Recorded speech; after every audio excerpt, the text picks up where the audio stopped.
Pessoal, esse vídeo agora que vocês vão assistir é uma introdução sobre a citologia, sobre o estudo das células, né? Então vai ser uma introdução sobre o assunto, depois vão ter em seguida mais vídeos se aprofundando cada vez mais no assunto. Espero que vocês gostem. Até mais.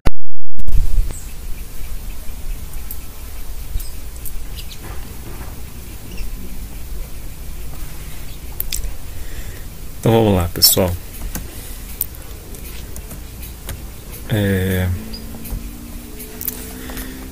Vou falar sobre a célula, né? Então a gente tem dois tipos básicos de célula: a célula procariota e a célula eucariota. A gente vai começar pela célula procariota, que é aquela célula típica das eubactérias e das arcae, ou das arqueias, né? Tá certo?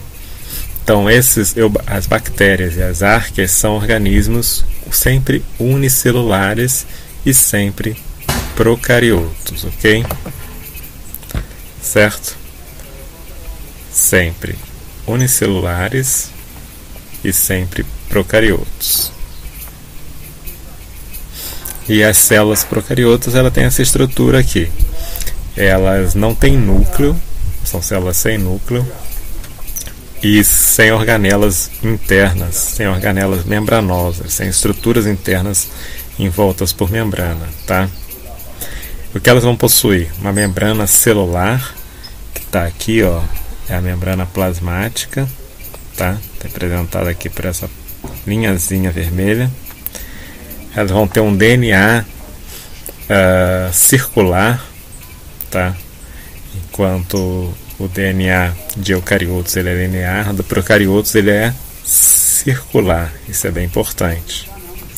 E é uma única molécula do DNA genômico, né, nos procariotos, que está aqui, esse emaranhado aqui amarelinho. Na verdade, o DNA, né, ele vai ser algo, um DNA circular. Ele é uma molécula. O que quer dizer isso? Circular. Tentei desenhar mais ou menos aqui, né? Só que imagine esse círculo todo emaranhado, assim, né? Circular no sentido de que não tem ponta, né? Uma extremidade junto com a outra, assim. É isso que a gente vai ter aqui dentro, né? DNA circular. Tem o citoplasma, está representado aqui em verde. E os ribossomos, que são essas bolinhas aqui. O que são os ribossomos? São organelas, mas é uma organela não membranosa, tá? E qual que é a função do ribossomo? É a síntese de proteínas, ok? Isso aqui é a célula procariota, em resumo. Nas bactérias, nos procariotos, né, a célula pode ter ainda estrutura de movimentação, como o flagelo, que aqui está, esse flagelozinho aqui, ok?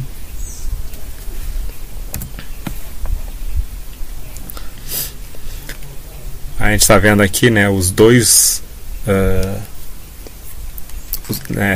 os seres vivos são divididos em três grandes domínios, que é o domínio bactéria, ou também eubactéria, pode ser chamado, o domínio arcae, das arqueias, e o domínio eucária, dos eucariotos, onde você vai ter protozoário, fungo, animais, plantas, algas, tá? Tudo aqui nos eucariotos. Bactéria e arcae são dois domínios totalmente constituídos por indivíduos unicelulares e procariotos, tá? Portanto, com aquela célula procariota que a gente bem conhece. No entanto, o arcae ele é mais próximo evolutivamente do eucária, representado aqui pelo seu antepassado comum enquanto a bactéria é um pouco mais distante evolutivamente. Vamos ver esses dois domínios de procariotos, então. Os arcae são procariotos, né?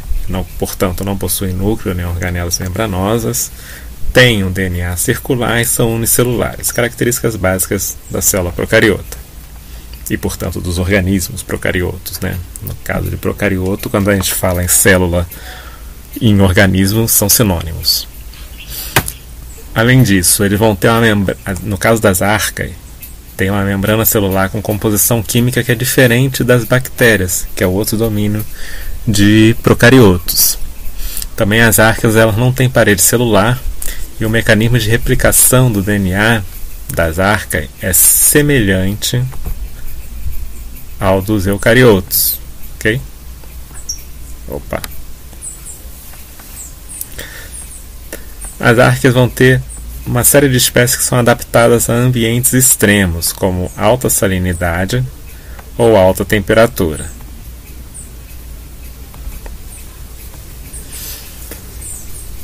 Uma curiosidade é que as arcae são capazes de realizar fototropia, que é um metabolismo de produção de energia a partir da luz solar, só que ele é diferente da fotossíntese. Não vamos entrar em detalhe aqui nesse vídeo, mas é bem interessante pesquisar isso. Quem sabe no futuro eu faço um vídeo falando da fototropia. E muitas arcae são quimiosintetizantes, fazem quimiossíntese, o metabolismo de obtenção de energia a partir da quebra de moléculas inorgânicas. Aqui a gente tem algumas imagens de arqueias, né? De arqueias em microscópio eletrônico. Já vai falar de microscópio eletrônico daqui a pouco. Vou pular isso. O outro domínio de procariotos é o das eubactérias. Vão ter aquelas mesmas características básicas de todo procarioto. Não membranosa, né? A única organela que vai ter é o ribossomo, que não é membranoso. Tem o DNA circular e são unicelulares, né? No caso das bactérias, vão ter uma membrana celular cuja composição é diferente da composição das membranas celulares das arqueias, mais semelhante à dos eucariotos. Como eu tenho dito anteriormente, as bactérias serem mais distantes evolutivamente dos eucariotos do que das arqueias, a composição química da parede celular das bactérias é mais semelhante. As bactérias elas vão ter uma parede celular, uma estrutura mais rígida por fora, envolvendo a célula, né? Por fora da membrana plasmática, que a gente vai falar mais tarde sobre isso. E o seu mecanismo de replicação de DNA é característico de eubactérias, né? Então, as bactérias têm um mecanismo de replicação do DNA típico de bactérias, diferente dos de eucariotos, diferente das arqueias.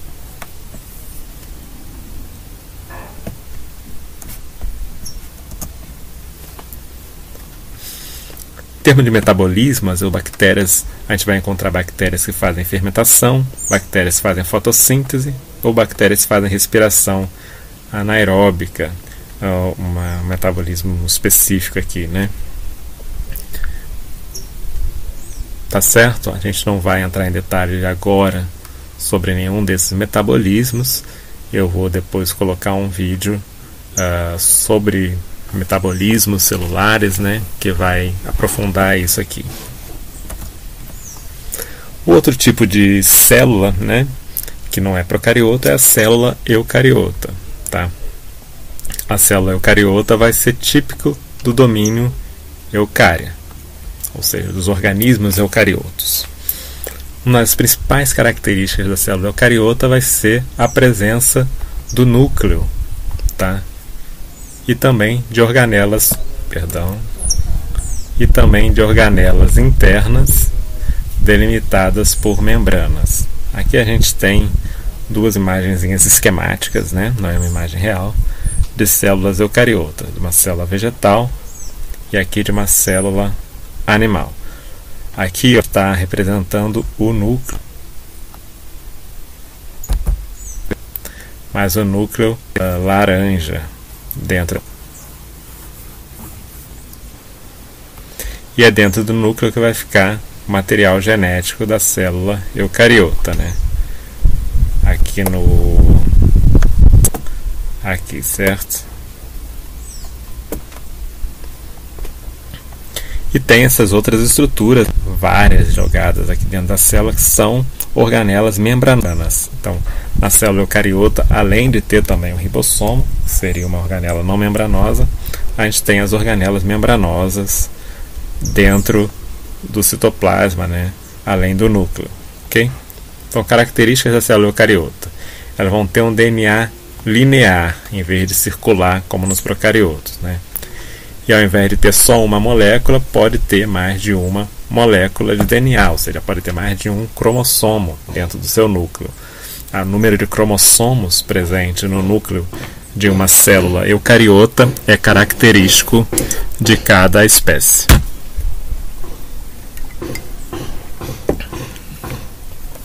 Além disso, elas podem ou não ter parede celular e podem ou não formar organismos pluricelulares.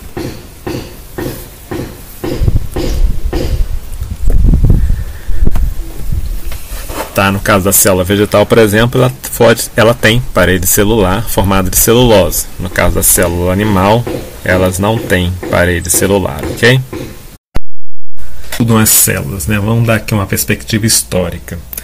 O início das células começou, um marco do início do estudo das células, né? Da citologia, da ciência que estuda as células, foi a invenção do microscópio, em particular do microscópio composto, inventado pelo Robert Hooke, ainda no século XVII. Robert Hooke, ele era um cientista e inventor na época. Então ele fez muitos trabalhos. Ele, por exemplo, inventou o relógio portátil de corda, não de pulso. Aquele antigo lá que era preso numa correntinha e você levava no bolso, às vezes no bolso do colete, né? Também desenvolveu a lei da elasticidade, conhecida também como lei de Hooke. Desenvolveu a teoria do movimento planetário, inventou o barômetro, higrômetro, anemômetro, adaptou projeto de moinho de vento. O cara fazia um monte de coisa. Uma das coisas que ele fez foi o microscópio composto. Composto por quê? Porque ele tem duas lentes de aumento. Uma aqui em cima, que é chamada de lente ocular, porque ela fica próximo ao olho do observador. O cara olha por aqui. E a outra lente fica aqui embaixo, chamada lente objetiva, porque ela fica próxima ao objeto que está sendo estudado, né? Além de inventar o microscópio, ele fez um monte de observação de um monte de coisas, né, com o microscópio composto dele. Observou cristais, observou uma série de coisas inorgânicas e coisas orgânicas também, né? E descreveu isso num livro dele chamado Micrografia. Esse aqui é o nome, Micrografia. E uma das coisas que ele observa nesse livro é o corte de cortiça, tá? E ele descreve no livro, tá? Dá uma olhadinha aqui. Essa é a capinha do livro dele. Aqui à esquerda e à direita um desenho do corte de cortiça. Não tinha fotografia na época, né? Então era uma gravura. Ele desenhava aquilo que ele observava no microscópio para poder colocar no livro. E ele observou isso aqui no corte de cortiça. A cortiça, para quem não sabe, é retirada de planta, né? Da planta da cortiça, uma planta em específico, é retirada do tronco dela, tá? E é aquela madeira macia que às vezes a gente usa no quadro de cortiça, tá? Então ele fez cortes finos de cortiça, olhou ao microscópio e viu isso aqui. E viu que tinha um monte de compartimentozinhos ligados um ao outro que ele chamou de células. Ou mais especificamente, como era em inglês, cells. Ficou horrível essa escrita aqui. Vou melhorar, devia ter usado o teclado. E então ele descobre a célula. Na verdade, o que ele observa aqui na cortiça foi justamente a parede celular das células vegetais, aquela que eu falei que é formada por celulose, porque todo o resto da célula vegetal aqui já tinha morrido e desaparecido, se degradado há muito tempo. Só ficou a parede celular, porque a celulose ela é mais difícil de ser degradada, né? Uma substância de difícil degradação. Esse livro Micrografia, ele publicou em 1665, então meados ali do século XVII, foi quando foi descoberta a célula, né? Embora o que tenha sido descoberto de fato tenha sido a parede celular de celulose das células vegetais. Toda a estrutura interna das células só seria conhecida depois. Mas é um marco do início da citologia, né? Isso aqui é uma imagem de um microscópio mais moderno, tá? Ainda as lentes básicas, né? A lente ocular, a ocular ali em cima, vai ficar o olho do observador, e a objetiva lá embaixo, próximo, que é a ocular, a ocular e a objetiva. E tem um monte de outras estruturas também. Ok?